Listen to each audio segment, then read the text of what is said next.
मर्जी, क्या अच्छे कर्म करने से मनुष्य की आयु बढ़ती है या पुराने किए हुए पाप माफ हो जाते हैं? अच्छे कर्म अलग डिपार्टमेंट, पुराने कर्म अलग डिपार्टमेंट। उनके नष्ट करने का अनुष्ठान अलग। ऐसा नहीं कि आप अच्छे कर्म कर रहे हो तो आपके बुरे कर्म नष्ट होते जा रहे हैं। नहीं, बुरे कर्म आपको दंड देंगे।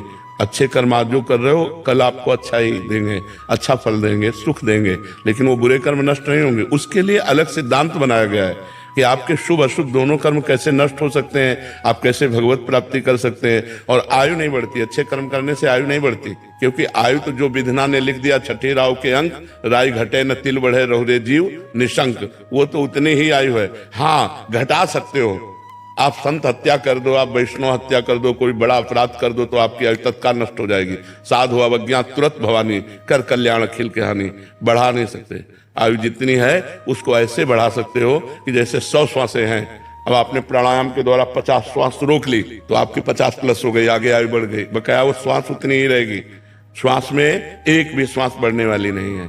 इसीलिए सावधानी पूर्वक हर श्वास को भजन करते हुए, लोगों का मंगल करते हुए, तीर्थयाटन करते हुए, परोपकार करते हुए ऐसे व्यतीत करना चाहिए। गंदे आचरण, गंदा भोजन, गंदा व्यवहार सब यहीं धरा रह जाएगा। चाहे जितना कमा लो यही बैंक बैलेंस धरा रह जाएगा, चाहे जितनी बिल्डिंगें खड़ी कर लो यही सब धरी रह जाएंगे। मर के नरक जाना पड़ेगा यदि पाप करोगे। अच्छे कर्म करोगे अच्छा फल मिलेगा, बुरे कर्म करोगे बुरा फल मिलेगा। आयु से उसका कोई ताल्लुक नहीं है। डॉक्टर चंद्रहास नायक जी, गुजरात से। राधे राधे महाराज जी। महाराज जी, मैं पेशे से हार्ट का डॉक्टर हूं और पिछले 25 सालों से गुजरात में महाराज जी अपनी सेवाएं दे रहा हूं गरीब और मरीजों की। कभी कभी महाराज जी शारीरिक कष्टों को तो हम दूर कर देते हैं महाराज जी, बट जो मरीज के मन के जो दुख होता है महाराज जी, उसको दूर करने का महाराज जी कभी कभी लगता है कि ये मन से इतनी पीड़ा है, इसको उससे बाहर निकलने का क्या उपाय है महाराज जी? भगवान के भजन के बिना चाहे आप लाख उपाय कर लो, सुखी नहीं किया जा सकता। तब लगी कुशल न जीव कहूं, सपने हूं मन विश्राम। जब लगी भजत न राम कहूं, शोक धाम तज काम।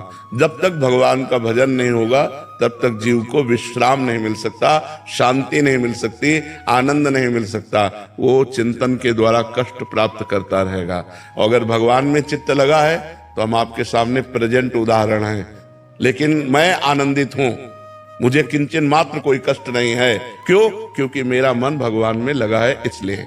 अमनदीप जी, राधे राधे। राधे राधे महाराज जी। महाराज जी, आपको ऑनलाइन सुनते सुनते नाम जप की प्रेरणा जागी। आपकी कृपा से थोड़ा साधन भजन होने लगा। फिर कुछ महीने पहले अचानक स्वास्थ्य खराब होने के चलते मृत्यु का अनुभव हुआ। ऐसा लगा कि एक श्वास भी व्यर्थ नहीं जाने दूंगा। पर धीरे धीरे मन दोबारा इधर उधर भटकने लगा और अहमता ममता जोर पकड़ गई महाराज जी। अब मतलब कैसे फिर से वापस भजन के मार्ग पर चलने का प्रयास करूं? देखो, ये भजन मार्ग दृढ़ता पूर्वक चला जाता है। जैसे हम चढ़ाई पे चढ़ते हैं ना, तो हमें सबसे पहले ब्रेक पर ध्यान देना कि हमारी ब्रेक मजबूत है कि नहीं। क्योंकि अगर चढ़ाई पे हम चढ़ रहे हैं, हमारी ब्रेक मजबूत नहीं है, तो गाड़ी भी नष्ट हो सकती है, हम बहुत बुरा फिसल सकते हैं। चढ़ाई चढ़ता जाए, ब्रेक मजबूत लगाता जाए कि हम आगे अगर नहीं बढ़ पा रहे हैं तो हम गाड़ी को अपने वहीं रोक सकते हैं। परमार्थ का मार्ग ऐसे चला जाता है कि अगर हम आगे नहीं बढ़ पा रहे हैं, हम 6 महीना नहीं बढ़ पा रहे हैं, तो हम 6 महीना वहीं खड़े हैं जहां हम हैं, पीछे नहीं। अगर पीछे गए तो गाड़ी भी बर्बाद हो जाएगी और हमारा सारा का सारा प्रयत्न निष्फल चला जाएगा। क्योंकि जब हम भगवान के मार्ग में चलते हैं तो काम, क्रोध, लोभ, मोह, मद, मत्सर ये अपनी पूरी ताकत लगाते हैं हमको पीछे घसीटने के लिए, और हम बढ़ना आगे चले जाए। ऐसे सुविधाएं नहीं मिलेंगी। लेकिन जब भजन के लिए आप चलोगे तो भोग की हर सुविधा आपको मिल जाएगी, भ्रष्ट होने के लिए हर चांस मिल जाएंगे। माया वो सब कर देगी। नहीं भोगना, मुझे भगवान चाहिए, ब्रेक मारो। मुझे गलत आचरण नहीं करना, मर सकता हूं, गलत आचरण नहीं कर सकता। मैं गलत मार्ग में नहीं जा सकता, भले खड़ा रहूं यहीं। अगले जन्म में हमें रास्ता मिलेगा तो चलूंगा, पर मैं पीछे नहीं हटूंगा। इसमें ऐसे चला जाता है। जैसे हम बचपन से इस मार्ग में है ना, तो माया के प्रभाव को देखा है, भक्ति के प्रभाव को देखा है, भगवान के दुलार को देखा है, तभी तो इस मार्ग में आगे बढ़ पाए। तो ये क्या होता है कि हम लोग थोड़ा भय उपस्थित हुआ तो हे भगवान, और जहां भय गया तो हम भोगों में लग जाते हैं। यही हमारी गलती है। अगर हम 10 माला जप करने लगे हैं तो 9 नहीं होने देंगे। चाहे सुख आवे या दुख आवे, चाहे शरीर स्वस्थ रहे या अस्वस्थ रहे, अपनी नियमावली यदि हम दृढ़ रखेंगे तो भजन मार्ग में आगे बढ़ पाएंगे। नहीं बढ़ पाएंगे। भजन मार्ग में बहुत कठिनता है। इतना दृढ़ निश्चय करना है कि मैं मृत्यु को स्वीकार कर सकता हूं, पर गलत आचरण स्वीकार नहीं कर सकता। मृत्यु आवे, मुझे मार जाए, वो स्वीकार है, लेकिन मैं गलत आचरण नहीं कर सकता, धर्म विरुद्ध नहीं चल सकता। ऐसा ब्रेक होनी चाहिए, और ऐसी ब्रेक नहीं है, ऐसी ब्रेक नहीं है। जहां फिसलन हुई उधर ही फिसलते चले जाते, तो फिर भजन कैसे होगा? भजन तो बहुत पवित्र वस्तु है। जब तक मन हमारा, इंद्रियां हमारी, विचार हमारे पवित्र नहीं होंगे, तब तक भजन कैसे हो सकता है? पापवंत कर सहज स्वभाव, भजन मूर्ते भाव न काऊ। सबसे कठिन बात है संसार में मन को भगवान में लगाना, और ये नियमावली के द्वारा ही लग सकता है। जैसे जल को कहीं भी छोड़ो वो ढलान की तरफ नीचे ही जाएगा, अगर ऊपर चढ़ाना है तो यंत्र की जरूरत है, नहीं है? ऐसे ही मन को छोड़ो वो विषयों की तरफ जाएगा, अगर उसे परमात्मा में लगाना है तो मंत्र की जरूरत है। निरंतर मंत्राकार करो, नामाकार करो, राम राम राम, कृष्ण कृष्ण कृष्ण, राधा राधा राधा, तभी ये जाकर भगवान में लगता है, ऐसे नहीं लगता। और जब भगवान में लग गया फिर महान आनंद, जिसके प्राप्त करने के बाद कुछ प्राप्त करना बाकी नहीं रहता, जिसके जान लेने के बाद कुछ जानना बाकी नहीं रहता, वो भगवान है। हर समय अपार आनंद हृदय में रहता है, न कोई शोक, न कोई चिंता, न कोई चाह, न कोई भय, आनंद ही आनंद। और हम आनंद ही प्राप्त करना चाहते हैं, लेकिन भोगों में कौन सा ऐसा भोग है जो हमें आनंदित कर दे? बताओ। आप लोग तो गृहस्थ हो, हर भोग के बाद अशांति, तृष्णा, घृणा, यही चीजें हैं। इसमें नहीं, उसमें, उसमें नहीं, उसमें भागते घूम रहे। कभी हमें तृप्ति नहीं हुई। तृप्ति तब होगी जब भगवान के चरणों का चिंतन करेंगे, सत्य से चलेंगे, परोपकार करेंगे, परहित करेंगे, तो हमारा हृदय आनंदित हो जाएगा। उषा जी फरीदाबाद से। राधे राधे महाराज जी। महाराज जी, जगत नश्वर है लेकिन कर्म प्रधान है, तो कई बार हमारे सामने एक से अधिक विकल्प होते हैं। प्रभु से प्रार्थना करते हैं जो आपकी मर्जी हो वो कीजिएगा, बट हमें कैसे पता लगे कि प्रभु की आवाज? तस्मात् शास्त्रम प्रमाणम ते कार्याकार्यो व्यवस्थितो। भगवान ने गीता जी में कहा है कि शास्त्र के अनुसार ही हमारा संकल्प विकल्प होना चाहिए। ये क्रिया करनी है कि नहीं करनी, करनी है तो कैसे करनी है, नहीं करनी तो क्यों नहीं करनी, इसमें शास्त्र है। अब शास्त्रों में पहुंच रही है तो संतों से पूछो, संतों की बात मानो। और अगर किसी की भी बात ना माननी हो तो आपके हृदय में परमात्मा बैठा, वो बता रहा है, पर आप सुनो तो उसकी बात। कोई भी कार्य आप गलत करने चलेंगे तो आपके अंदर आएगा गलत है, आएगा आपके अंदर एक बार संकेत आएगा गलत है। सही करने चलोगे तो अंदर उत्साह और शीतलता आएगी, सही है, सही है। तो उस बात को हम समझ नहीं पाते, तो हमें लगता है प्रगट में सत्संग सुनना चाहिए, शास्त्रों का स्वाध्याय करना चाहिए, जिससे हमारी बुद्धि को ये ज्ञान तो हो कि मुझे क्या करना चाहिए, क्या नहीं करना चाहिए, और जो करना चाहिए वो कैसे करना चाहिए, जो नहीं करना चाहिए वो क्यों नहीं करना चाहिए। ये सब शास्त्रज्ञ महापुरुषों से या शास्त्र के द्वारा हमें ज्ञान होगा। ये हमको ऐसे संसारिकता में तो ज्ञान होगा नहीं।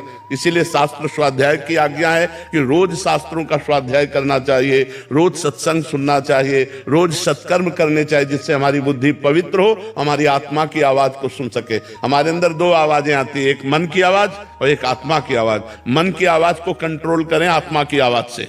अगर आत्मा की आवाज मानेंगे तो मन को शासन में ले सकते हैं, अगर मन की आवाज मानेंगे तो आत्मा की आवाज सुनी नहीं पाएंगे, वो गंदगी में ढकेल देगा। मन का काम है गंदगी में ढकेल देना। जागृति पांडे जी। राधा वल्लभ श्री हरिवंश महाराज जी।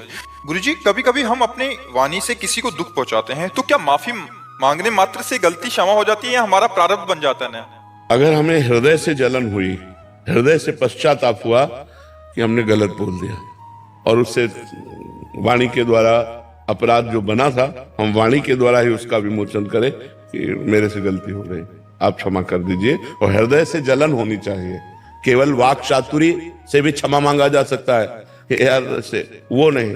हृदय में पश्चाताप हो और वाणी के द्वारा क्षमा मांग लिया जाए तो वाणी का अपराध क्षमा हो जाता है। गुरुजी, क्षमा मांगने के पश्चात बार बार वो मन में आता है कि ये गलती हम कैसे कर दिया, या ये इतना छूट मन को क्यों देते हो? नाम जप करो। गलती होना या अच्छाई होना हमसे हो सकता है, हम मनुष्य शरीर है, हमसे भयानक गलती हो सकती है, शरीर की भी गलती हो सकती है, वाणी की भी गलती हो सकती है, मन से भी गलती हो सकती है। हम उस गलती को सुधार करें, आगे बढ़े। या थोड़ी कि हम उसी गलती के विषय में पहले तो गलती की, फिर गलती के विषय की क्षमा मांगी और फिर वर्तमान में उसका चिंतन करके हम और समय नष्ट करें, ये सब नहीं। तुरंत उसे काटो, हटाओ, राधा राधा राधा, फिर आगे बढ़ो। अपने भविष्य को उज्जवल बनाना है। हमारे पास समय बहुत कम है, मनुष्य जीवन बहुत कम समय का, पता नहीं कौन सी घटना में कब शरीर छूट जाए, तो हम इन्हीं बातों को लेकर के जाएंगे क्या? हमें राधा राधा नाम जमा करना है, परोपकार करना है, तीर्थयाटन करना है, पवित्र आचरण करने हैं, जिनके द्वारा हम अपने पापों का नाश करके भगवान की कृपा प्राप्त कर सकें। प्रतीक नाथ तिवारी जी, श्री हरिवंश महाराज जी क्या हम एक ही जीवन में मुक्ति और भगवत प्राप्ति कर सकते हैं? क्या ये केवल और केवल नाम जप के द्वारा ही संभव है? उसमें रुचि नहीं होती। जैसे हम साक्षात्कार करना चाहते हैं रूप का दर्शन, तो उसमें धर्म न अर्थ न काम रुचि गति न चहो निर्वाण, उनमें 4 पुरुषार्थों में रुचि नहीं रहती। जो भगवान का प्रेमी भक्त होता है, न वो अर्थ चाहता है, न धर्म चाहता है, न काम चाहता है, न मोक्ष चाहता है। तो हमें मोक्ष भी मिल जाए, हमें भगवत साक्षात्कार भी हो जाए, वो रुचि नहीं रहती। अगर वो मोक्ष कामी तो भगवत दर्शन की उसमें रुचि नहीं होती। वो अपने आत्मस्वरूप का चिंतन करके मोक्ष को प्राप्त हो जाता है। अलग अलग मार्ग है। तो ऐसा कैसे हो सकता है कि जो मोक्ष कामी है वही भगवत कामी दर्शन करने वाला बन जाए? अगर वो चाहे तो हो जाए, पर रुचि नहीं रहती तभी तो मोक्ष होता है।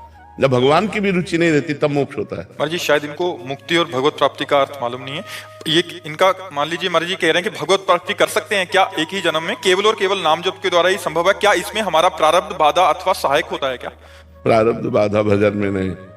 भजन में प्रारब्ध सहायक या बाधा का इसका कोई अस्तित्व नहीं होता, नहीं तो भगवत प्राप्ति ही ना हो। प्रारब्ध के अधीन भगवत प्राप्ति थोड़ी है, पुरुषार्थ के अधीन भगवत प्राप्ति। मारी तो डालेगा, तो आज मार डाल, राधा, खत्म खेल, अब पहुंच गए। हमें थोड़ी रोक सकता है। शरीर को तो प्रारब्ध शरीर पर आता है। राधा राधा राधा, जैसे घायल सैनिक अपने लक्ष्य पर बढ़ता चला जाता है, ऐसे परमार्थ का सैनिक होता है। हाथ टूट जाए, पैर टूट जाए, शरीर बीमार हो जाए, संसार टुकरा दे, सब पर राधा राधा राधा वो आगे बढ़ता चला। वो सूरवीर होता है। ये सिंहों का मार्ग है, ये बलवानों का मार्ग है। सुनेरी मेरे निर्बल के बलराम, हमारा बल भगवान है। चीरते हुए माया के फन्नों को और भगवान से जाके मिल जाता है। ऐसे थोड़ी है। प्रारब्ध के अधीन बैठे जुकाम बुखार हो गया, भजन कैसे करें, बड़ी समस्या, भजन कैसे? हर समस्या को रौंदना। भगवान का जो आश्रित होता है समस्याओं को कुछ नहीं गिनता, वो फांदता चला जाता है। पहले भजन करके तो देखो। महाराज जी इस हिसाब से साधक बहुत साहसी निडर उसका स्वभाव हो जाता है महाराज जी। हाँ, भजन करने वाला निडर साहसी। अब 13 वर्ष के थे, घर से भगे थे गंगा किनारे, कुत्ते नोच नोच करके लाश ऐसे खा रहे हैं, देख रहे हैं, और कोई साथी नहीं, कोई भोजन की व्यवस्था नहीं, कोई सर्दी गर्मी बरसात सब कुछ सहना और भगवान के मार्ग में चले जाना। और 13 से लेकर आज 56 वर्ष 55-56 वर्ष की आयु हो रही है। किसका सहारा, कौन साथी रहा है? भगवान ही एक साथी रहा है। क्या कष्टों के तो ऐसे जाल बिछे रहे पूरी जिंदगी भर। जब भोगने लायक थे तब सुख सुविधा नहीं थी, जब सुख सुविधा आई तब भोगने लायक नहीं रहे। क्या हमारे लिए क्या, किस काम का? महाराज जी संसार में तो जैसे बहुत सारे प्रश्न आते हैं, इतना ज्यादा भय है, ये हो, इसको कुछ हो गया, इसको कुछ हो गया, आगे क्या, इतनी चिंता है। क्योंकि भगवान का आश्रय नहीं है ना। भगवान का आश्रय अगर है तो हम भय में नित्य प्रति बैठे हुए हैं, लेकिन हमें क्या भय है? अब किडनी फेल है, मरे बैठे हैं, लेकिन किसके बल से बोल रहे? भगवान के बल से बोल रहे। कोई भय नहीं, किसी बात का भय नहीं, सब आनंद पूर्वक चल रहा है, किसी बात का भय नहीं। भगवान सब व्यवस्था कर रहे हैं, सब चल रहा है। हमारे शरीर का, तुम्हारे शरीर का, सबका भरण पोषण चल रहा है, सब व्यवस्था चल रही। क्यों? भरोसो दृढ़ इन चरणन के हो। भगवान का भरोसा किसी व्यक्ति का थोड़ी भरोसा है। नहीं तो गृहस्थी में 4 लोग हैं, इसी में तो परेशान है। गृहस्थी में 4-6 लोग हैं और परेशान है। तो भगवान का भरोसा करो यार, वही सिखाने के लिए बैठे कि भगवान का भरोसा करो और सच्चाई से चलो। थोड़ा दुख भले सहने को मिलेगा, लेकिन आगे तुम आनंद में हो जाओगे। और अगर भगवान का भरोसा नहीं, बुराई से चलोगे तो थोड़ा सुख भले लगेगा, लेकिन आगे तुम संकट में फंस जाओगे, आगे समस्याओं में फंस जाओगे। प्रियंक पटेल जी, सादर दंडवत प्रणाम। महाराज जी रामचरितमानस जी में महादेव जी कह रहे हैं कि उमा राम स्वभाव जही जाना, तेही भजन तजी भावना आना। महाराज जी सियाराम जी का सरकार का कौन सा ऐसा स्वभाव है जिसे एक बार सुनकर तथा जानकर मनुष्य केवल भजन को ही पकड़ लेता है? जन अवगुण प्रभु मान न काओ, दीन बंधु अति मृदुल स्वभाव, जेहि अग बधेउ व्याध जिमि बाली, सोई सुकंठ पुनि कीन कुचाली, सपनेहु राम न तिन तन हेरी। भगवान का ऐसा स्वभाव कि अपने जन से यदि समुद्र के समान अपराध बन जाए तो मानते ही नहीं है। जिस अपराध के कारण बाली को भगवान ने व्याध की तरह मारा, वही अपराध सुग्रीव करते हैं, वही विभीषण करते हैं। भगवान ने स्वप्न में भी उधर नहीं देखा। अपने शरणागत को भगवान जो प्यार करते हैं, अगर ये जान गया जीव तो भजन छोड़कर और कुछ अच्छा नहीं लगता। भगवान करुणा समुद्र है, कृपा समुद्र है। एक बार जिसे स्वीकार कर लिया वो हजारों अपराध कर डाले तो भगवान मानते ही नहीं कि उससे अपराध हुआ है। जन है अवगुण प्रभु मानन। और सबसे खास बात है, ये हृदय की शरणागति होनी चाहिए, हृदय से भगवान को अपना मानना चाहिए। तो राहत ना चित प्रभु चूक किए की, करत सुरत सबार हिए की। अगर हृदय से हम शरणागत हैं तो हमारी सैकड़ों अपराधों को, सैकड़ों चूकों को भगवान मानते रहे, क्षमा कर देते हैं। ऐसे क्षमाशील, ऐसे दीनबंधु, ऐसे अपने जनों की रक्षा करने वाले, करो सदा तिन कह रखवारी, जिम बालक राखे महतारी, ऐसे प्रभु का जो स्वभाव जान गया, उसे भजन छोड़कर और कुछ अच्छा नहीं लगता है। सतीश शर्मा जी, श्री हरिवंश महाराज जी। महाराज जी, वैसे तो संपूर्ण रामायण जी, रामचरितमानस एक पूर्ण आनंददायक अमृत सरोवर है। महाराज जी, इसमें आप कह रहे हैं कि आपको राम भरत मिलाप और लंका दहन के पश्चात जो राम जी और हनुमान जी का संवाद या मिलन हुआ, महाराज जी इनको बहुत अति प्रिय लगता है। तो महाराज जी कह रहे हैं कि प्रेम लक्षणा भक्ति में ऐसा ही होता है महाराज जी, भगवान भक्त के हाथों असहाय होते नजर आते हैं। मतलब भक्तों और भगवान का पूरा वर्णन किया है कि भगवान का एक नाम है भक्ताधीन मनः पूज्यो। गोपाल शास्त्र नाम में भगवान का नाम, भक्त के अधीन हो जाना। एक पद में किसी महान भक्त ने गाया, मैं हूं भक्तन को निज दास, भगत मेरे मुकुट मणि, पग चापू और सेज बिछाऊं, नौकर बनू हजाम, हाकू बैल बनो गढ़वारो, बिना तनख्वाह रथवान, यही तो मेरे मन में ठनी, भगत मेरे मुकुट मणि। अपनो परण विसार, भगत को पूरो परण निभाऊं, जाचू जाचू कहे तो बेचे से बिक जाऊं। भगवान इतना अधीर हो जाते हैं कि पूछो मत।